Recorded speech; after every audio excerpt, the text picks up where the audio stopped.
Entertainment at its best presents to you the podcast known as Unscripted, hosted by Austin Collins.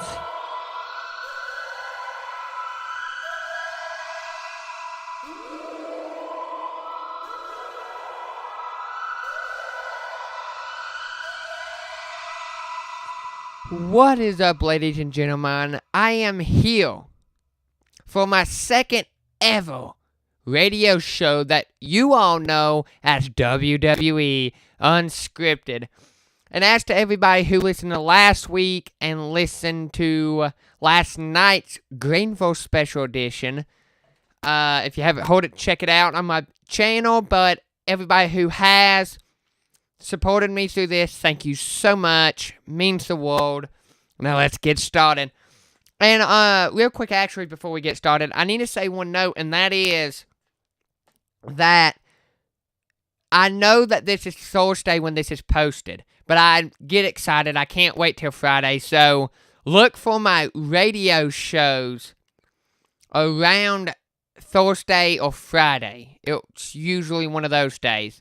And I might have special editions or random other videos or, I don't know, just random different stuff throughout the weekend, maybe. Not confirmed, but just kind of check my channel out whenever you guys get a chance, because you never know when something will be new. As always, subscribe, like, comment down below, whatever you want to do. Just thanks for listening. Okay, now let's get ready to rumble. No, just playing past that pay-per-view.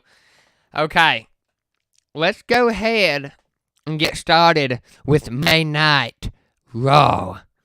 And Monday Night Raw was amazing this week. It opened up with the big dog, Roman Reigns, returning to give us an update on his status with his leukemia.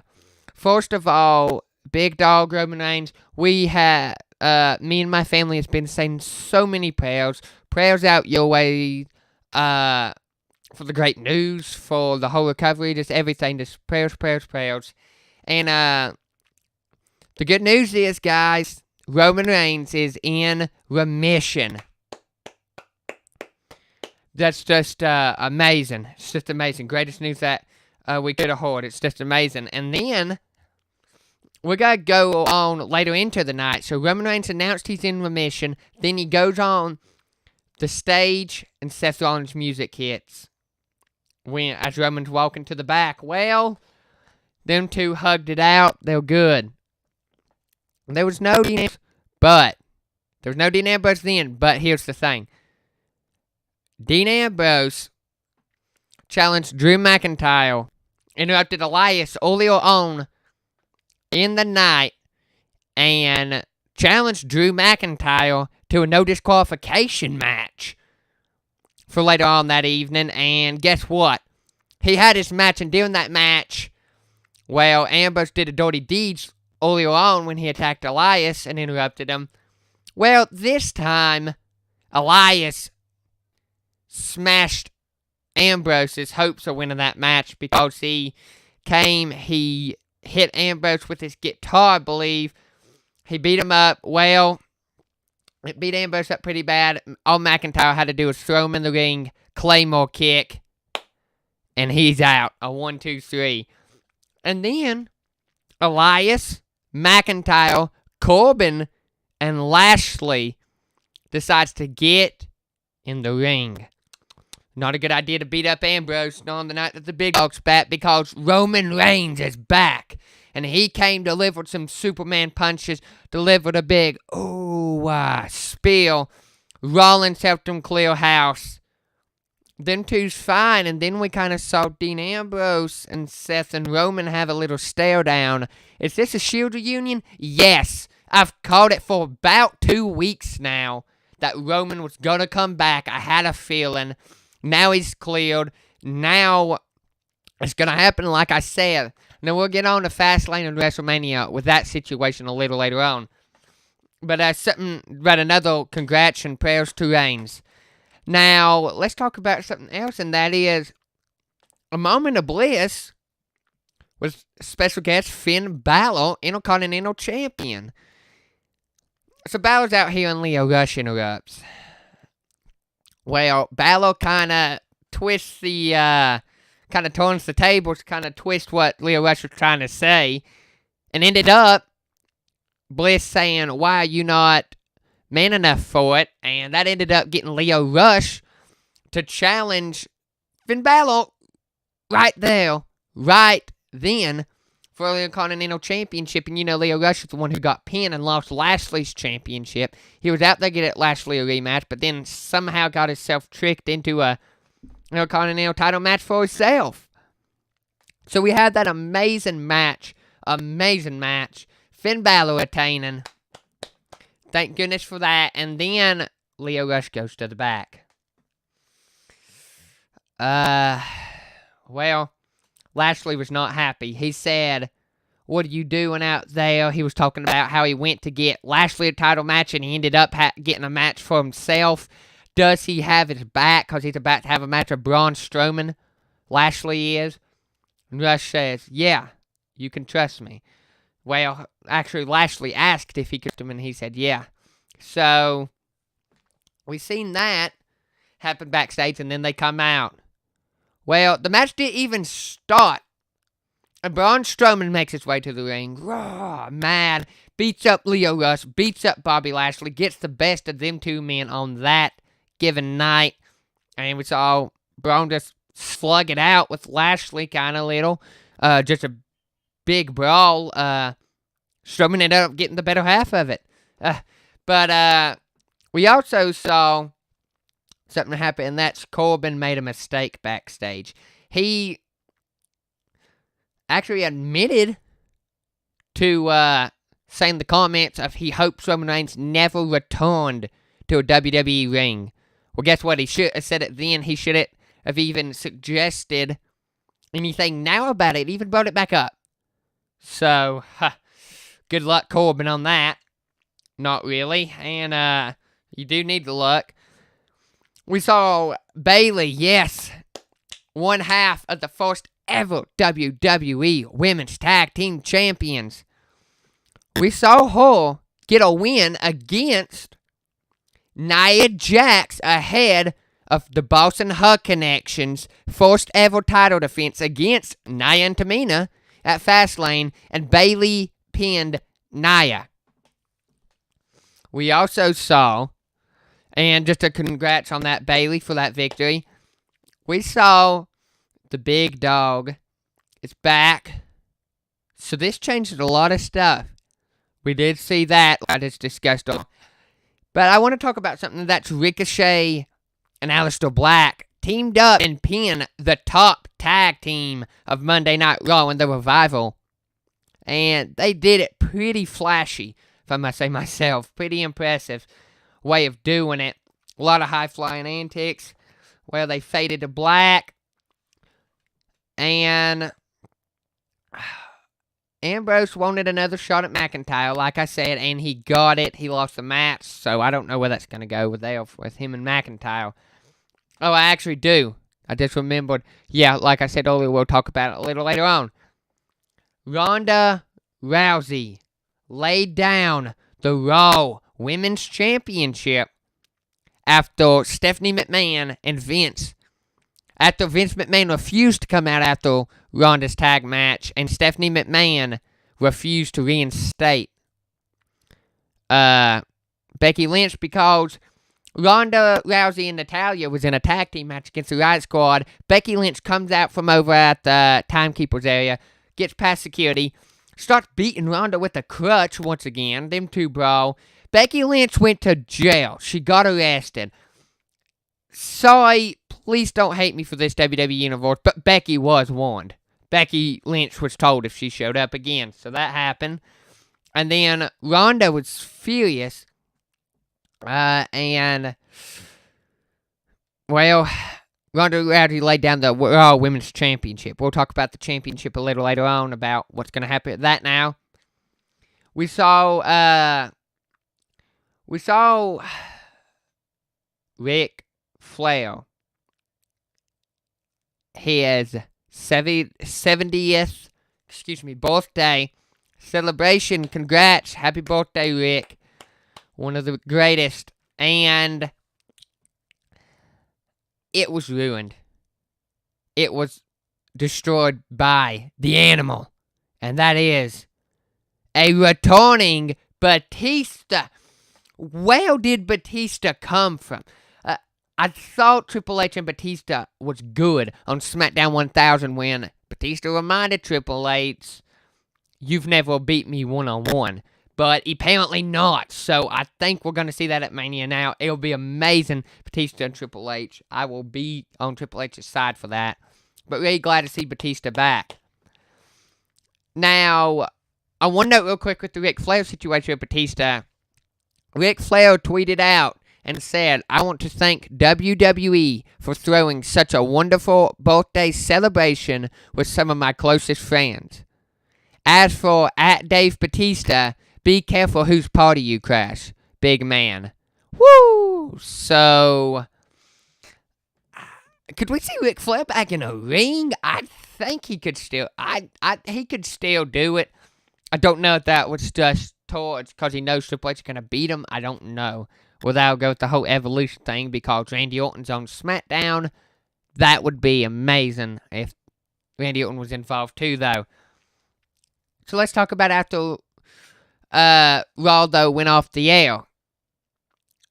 Jinder Mahal and the Sings was introduced to some Hall of Famers, meaning Kurt Angle and Shawn Michaels, Sweet Chin Music, an Angle Slam, and some cake. After all, they slammed them, they kicked them. Oof. We're covered in cake. So that was interesting after all. Now let's move on over to... Oh, and one more little note. Zack Ryder and Curt Hawkins was not on Raw this week, but they was backstage when they was in Atlanta at Raw this past week, and they said that, they said that they're going after the tag team titles. So, I mean, I don't know, but we'll see if that happens. If they get a shot and if they can win them. Now, let's go to SmackDown Live. And let's talk about Kofi Kingston. Well, Kofi got the red light. Because Kevin Owens is back. What in the world happened? Okay, so let me fill you in. So, SmackDown Live opens up with Kofi Kingston and Daniel Bryan contract signing in the ring. Right before Kofi signs the contract. Oh, excuse me. First, I guess, Vince's music. And Vince came out and said, Kofi, I want to thank you for the 11 years of what you did for this business. I really do appreciate it, but you're out of your match. Basically, it's what it came down to what Vince McMahon said, that Kofi is out of match, and someone more that fitted the role to face Bryan at Fastlane, more of a box office match, was going to have it, and that is Kevin Owens. So Kevin Owens comes back.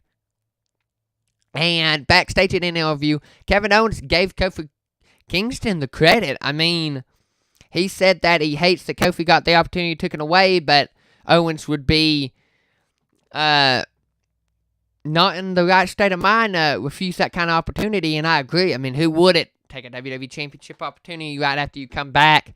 So it's not been in action for a matter of months because of a double knee surgery. I mean, I would take it. But we also saw him backstage, and he requested to team with Kofi Kingston, who just got robbed of a title match, versus Daniel Bryan and Rowan. So Stephanie and Shane said they'd think about it, so we'll talk about that a little later on. But then we saw the Hardy Boys return to action. Matt Hardy has been out for a matter of months.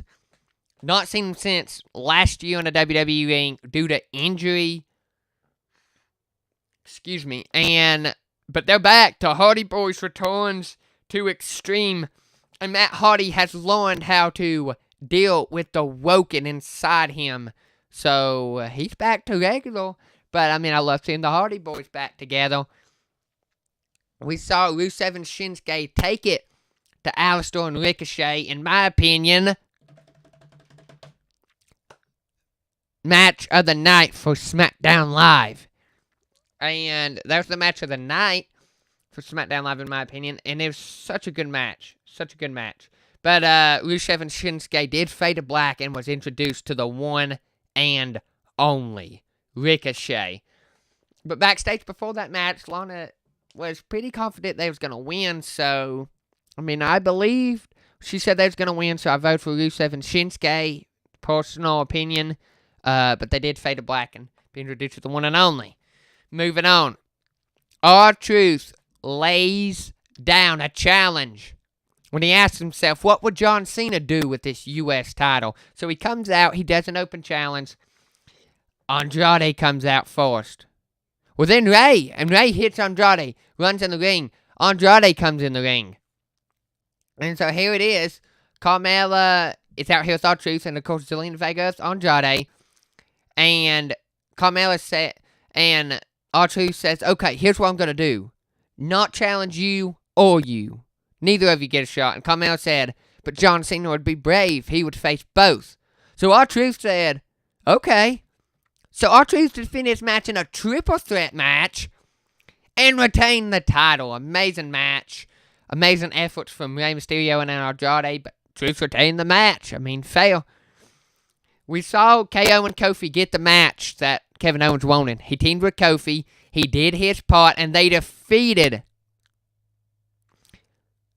Daniel Bryan and Rowan in the main event of SmackDown Live. And Kevin Owens won with the Stone Cold Stunner. So, I don't know what happened there. And if anybody noticed, if you watched Tuesday, Kevin Owens almost pinned Daniel Bryan the first time, and he pinned the WWE Champion, Daniel Bryan, when the match was over, but he almost pinned him earlier on in that match with the pop-up powerbomb, but it was into a sit-out pinning combination, so I think it's more vicious, kind of, because that's all this weight going down with you.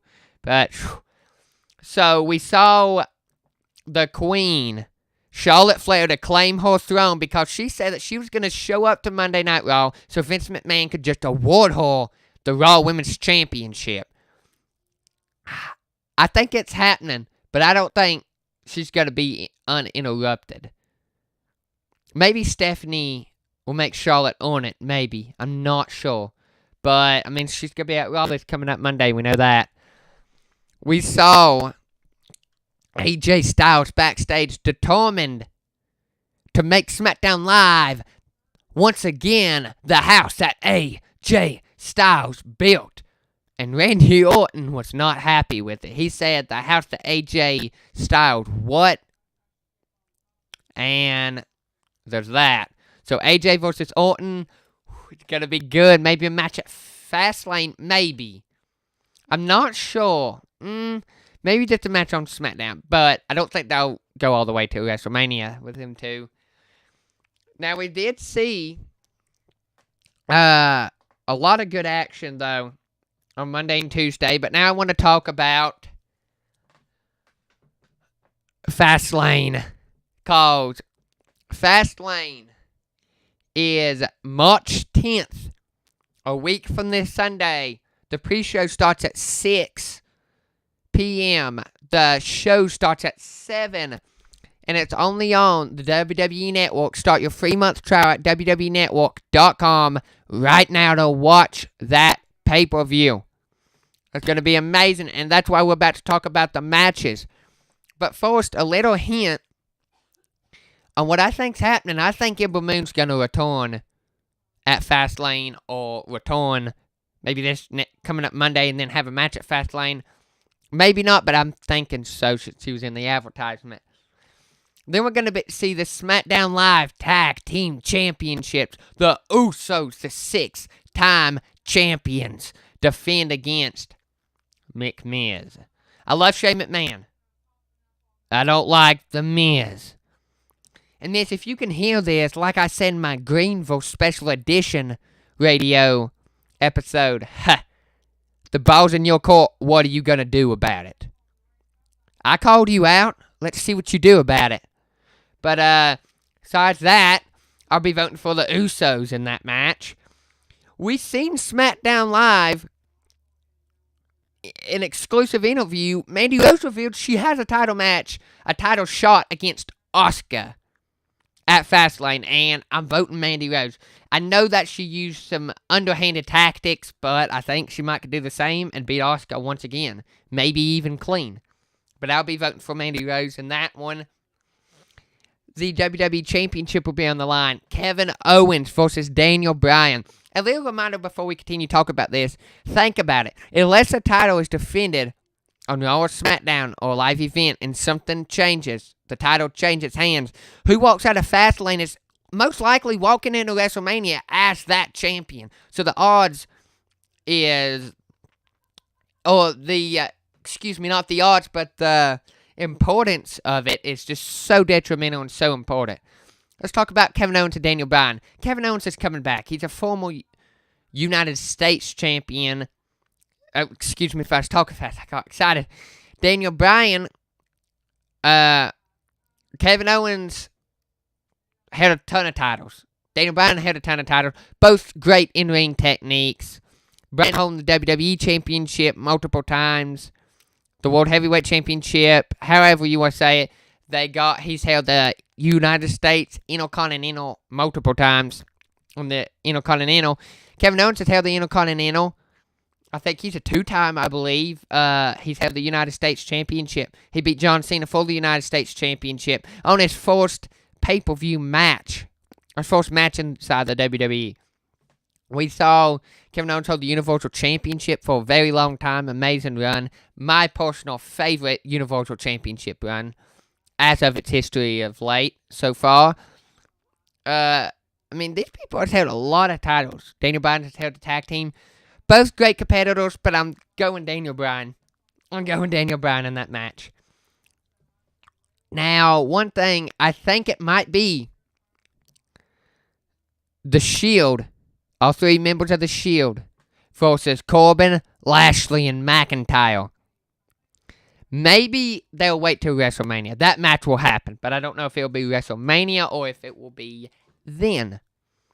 Maybe add Elias and Strowman to that match. Strowman on the Shield, Elias on McIntyre's team. I'm not sure.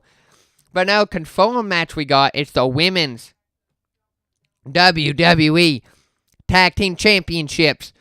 The Boss and Her Connection. Woo! Bayley and Sasha Banks versus Nia and Tamina. And Nia and Tamina will not win that match. The Boss and Her Connection will stay champions probably forever. They'll probably be the only champions because they're never going to lose those titles. They're never going to lose them. Bayley and Sasha by far the two greatest female athletes of all time. Two greatest champions of all time. Okay. Let's talk about WrestleMania and the women's picture. I'm not quite sure what they're going to do with the women's picture yet with the WrestleMania, with all this chaos going around it.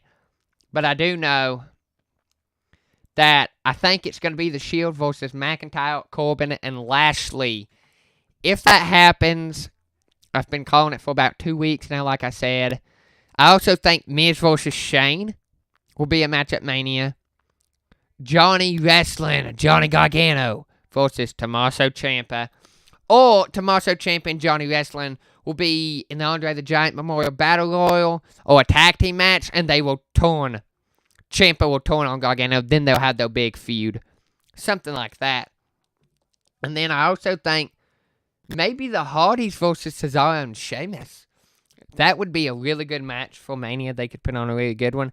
I know they just had that match against them this past Tuesday returning, but I think it'd be good for Mania.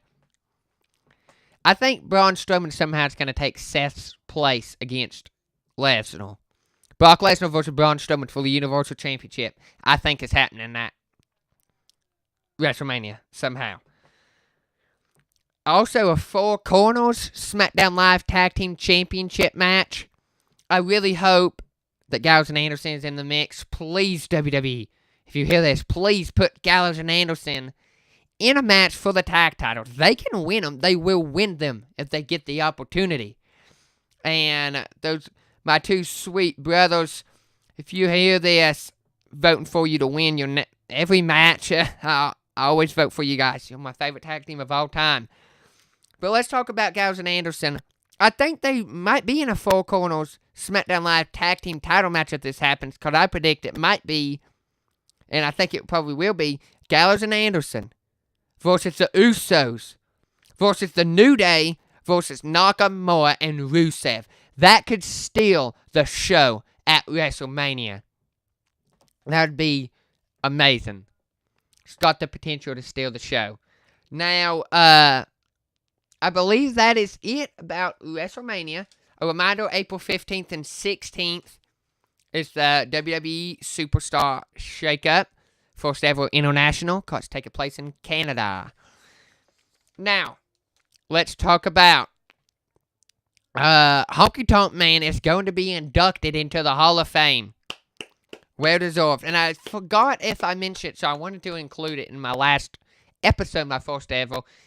DX will also be inducted into the Hall of Fame, D-Generation X. And this will make Shawn Michaels the only second two-time Hall of Famer, along with Ric Flair.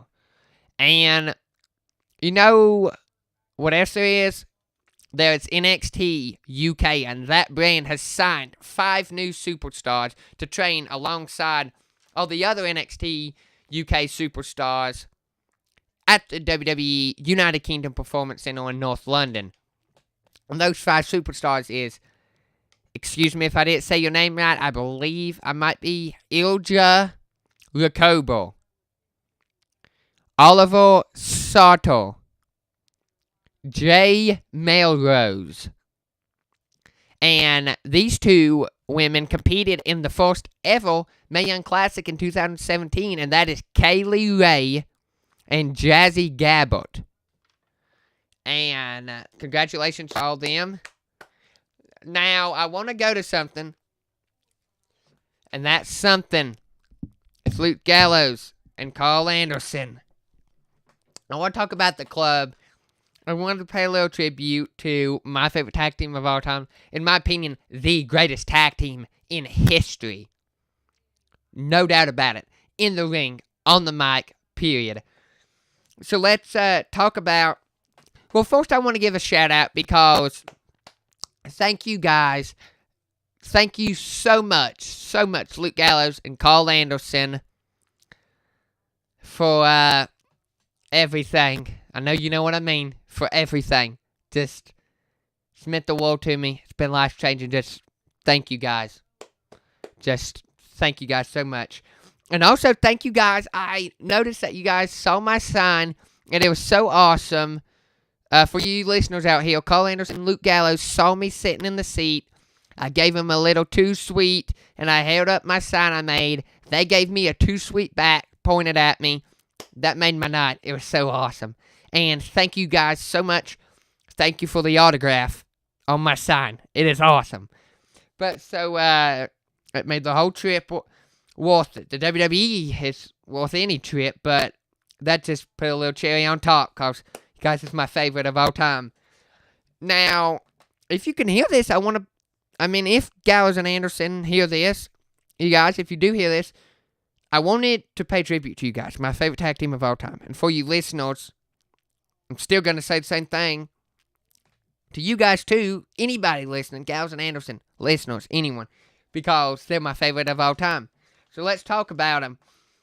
So, the first time that we ever saw Gallows and Anderson inside a WWE ring was on April 11th of 2016 after the Usos defeated Heath Slater and Curtis Axel in a number 1 contenders tag team tournament.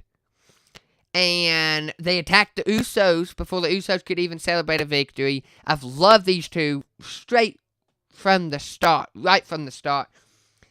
Luke Gallows comes in at 6'8". That is massive. I've had the honor of meeting him in real life. It's been amazing. Thank you for that. Weighs 290 pounds. According to WWE.com, I think around 285 or 290. Karl Anderson is 6'1.5", 6 feet 1.5 inches, and weighs 215 pounds. And both of these men are by way of Tokyo, Japan. They defeated Cesaro and Sheamus for their first ever WWE Championships, the Raw Tag Team Championships, at Royal Rumble 2017. And back to April 11th, 2016, when they first debuted. They debuted in the Staples Center in Los Angeles, California.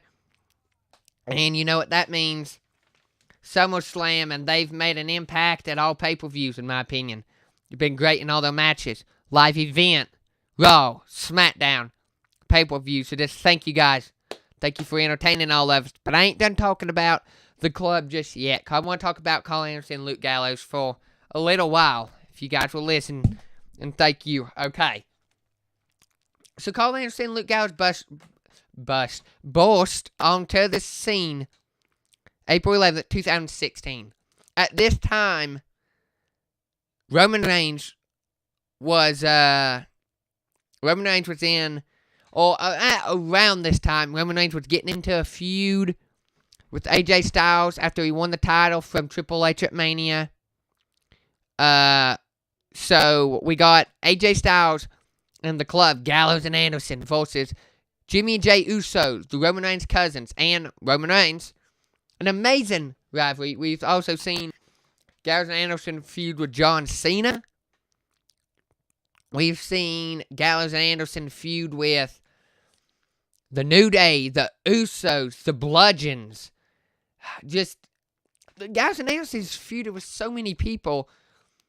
We've seen Gallows and Anderson in such high caliber action. The Bar, we've seen him face The Bar many times. We've seen him face Rusev and Shinsuke. It's just been really amazing to watch their careers. I've watched them from day one. I've watched every single match they have ever had inside a WWE ring. It has been available for my eyes to see. And just, I always go back and watch all the matches. The Magic Killer. Gosh, that is the best tag team finisher of all time. Gallows picks him up. Anderson puts him down. 1, 2, 3. There was no kicking out of that. We also got Gallows will get him on his shoulders in a Samoan drop position. Karl Anderson leaps in the air for a rocket kick. Amazing move. And Gallows and Anderson has always been my favorite. They always will be. Thank you guys so much for everything. The best of luck in all your matches. And Gallows and Anderson has been in the WWE now for 4 years. 4 years of making a legacy, and they're not done yet. Hello. Okay. I'm sorry about that. The headphone broke up. This microphone cut off on me. If you didn't hear what I just said Gallows and Anderson has been in the WWE for 4 years. 4 years of entertaining us, WWE Universe. And still, they do it better and better. Just as good. Raises the bar. No, not Cesaro and Sheamus. Every time they step foot in a ring. Their most recent battle televised was on SmackDown Live here a couple weeks ago. And that was Karl Anderson and Luke Gallows versus Rusev and Shinsuke Nakamura. I was having high hopes for Gallows and Anderson to beat Rusev and Shinsuke, and it was so close. It was terrible when they lost. It's terrible when they always lose. When they do lose, you know, I don't care what anybody says. The Raw Tag Team Champions only being champions once, that don't matter. The WWE is about championships, but it's also about entertaining the audience. It's about everything. And Gallows and Anderson is the ultimate package. I don't care if they've held 20, if they've held 1 tag team championship or singles championship inside the WWE. These two is the greatest tag team to ever step foot in the WWE. And I want to thank you guys. I just want to thank you guys, and I'm so glad I've had the opportunity and honor to meet the big LG Luke Gallows, Double A Abs Anderson, and I honestly, you guys has really made me feel like I'm one of the boys, and too sweet to you two good brothers. Thank you so much for everything. And I got my autograph framed on my wall, my sign, lost my other things from Greenville, but I definitely had that autographed and signed. And, framed, I meant. Autographed, signed, and framed. And just thank you, Gallows and Anderson, so much. So much for everything. And I think, besides that about covers it. Next week, sometime, I might even do a special episode about Sasha. Yeah, I'll probably be looking on my channel, guys, because I'm going to be doing a special episode about my 2 favorite women's athletes of all time, Sasha Banks and Bayley, the Boss and Hug connection. They recently made their return to Full Sail University to address the NXT universe because they said they're going to defend their titles on Raw, on SmackDown, or on NXT. And man, am I excited to see the match at Fastlane. I really wish Gallows and Anderson was in the Tag Team Championship match because they would win if so. Sorry, Usos. Sorry, McMahon, but they are better. But I really wish they was in that, but maybe you never know. So let's hope. But thank you so much again. I got a couple shout-outs. One, thank you guys so much again. Everybody who's listening.